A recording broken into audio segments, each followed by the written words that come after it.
পরীক্ষায় প্রাপ্ত নাম্বার নিয়ে দুশ্চিন্তা স্কুল জীবন থেকে উচ্চশিক্ষা সব ক্ষেত্রের পড়ুয়ারই জীবনের এক অঙ্গ, এমনকি শিশুদেরও। পরীক্ষার ফল বেরোনোর পর কত নাম্বার হলো তা নিয়ে জবাবদিহি করতে করতেই প্রাণ কার্যত ওষ্ঠাগত। এবার নাম্বারের কারণে রেজাল্ট নিয়ে শিশু ও অভিভাবকদের মাথা ব্যথা কমানোর অভিনব ও কার্যকর উপায় বার করল কেরালার কোচি শহরের কয়েকটি সিবিএসই স্কুল। কোন পড়ুয়া কতটা শিখতে পারল তার মূল্যায়ন করতে এবার থেকে নাম্বারের বদলে ইমোজি ব্যবহার করবেন তারা। হাততালি, স্টার, ট্রফির মতো ইমোজি দিয়েই বোঝানো হবে স্কুলে গিয়ে ওই পড়ুয়া কতটা উন্নতি করতে পারল। শিশুদের বুনিয়াদী শিক্ষা নিয়ে আলোচনার শেষ নেই। তেমনি একথাও মনে রাখার যে ভারতে নানা সরকারি নীতি ও তার ঠিকঠাক প্রণয়নের ব্যবস্থায় গলদ থাকার ফল বহু বছর ধরেই ভুগতে হয়েছে প্রাথমিক শিক্ষা ব্যবস্থাকে।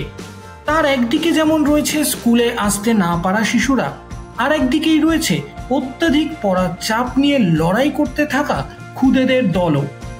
নেলসন ম্যান্ডেলার পর্যবেক্ষণ ছিল সমাজ শিশুদের প্রতি কি আচরণ করে তার মধ্য দিয়েই সমাজের চেহারা ফুটে ওঠে। কোচি স্কুলগুলির এই পদক্ষেপ প্রকারান্তরে সমর্থন করে প্রবাদপ্রতিম রাষ্ট্রনায়কের এই মন্তব্যকেই। উল্লেখ্য, সপ্তাহখানেক আগেই প্রায় এমনই একটি যুগান্তকারী সিদ্ধান্ত নেয় নেদারল্যান্ডসের একটি মাধ্যমিক বিদ্যালয়। প্রতি পড়ুয়া তাদের নিজেদের গ্রেড কেবল নিজেরাই দেখতে পারবে, অন্য কেউ নয়, এমনকি তাদের অভিভাবকরাও নয়। পড়ুয়াদের উপর থেকে পারফরমেন্সের চাপ কমানোর উদ্দেশ্যেই এই সিদ্ধান্ত বলে জানিয়েছিল সেই স্কুল।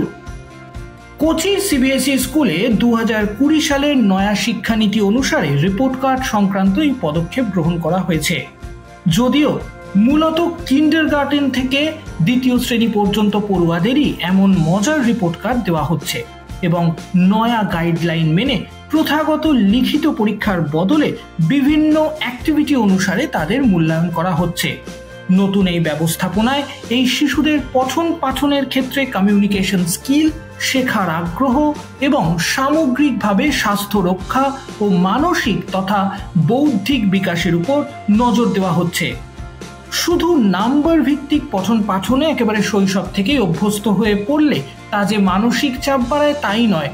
মনোবিদরা বলেন, সহানুভূতি বা সমানুভূতির মতো স্বাভাবিক মানবিক বৃত্তিগুলো অনেক সময় শিশুদের মধ্যে যথেষ্ট পরিমাণে বিকশিত না হওয়ার অন্যতম বড় কারণও নাম্বারের এই ইঁদুর দৌড়, যার ফলে স্বাভাবিকভাবেই তাদের মানসিক বিকাশ সংকীর্ণ হয়ে পড়ে এবং বৃহত্তর অর্থে সমাজের উপরও তা প্রভাব ফেলে। নাম্বার নিয়ে প্রতিযোগিতায় না গিয়ে ইমোজির মাধ্যমে রিপোর্ট কার্ডের ফলাফল প্রকাশের সিদ্ধান্তটি ঠিক এই জায়গা থেকেই সাধুবাদ প্রাপ্য, যেখানে একজন শিশুও নাম্বার কম পাওয়ার জন্য মন মরা হবে না, নিজেকে একা মনে করে বাকিদের থেকে আলাদা হয়ে সরে যাবে না কোনো অন্ধকার কোণে।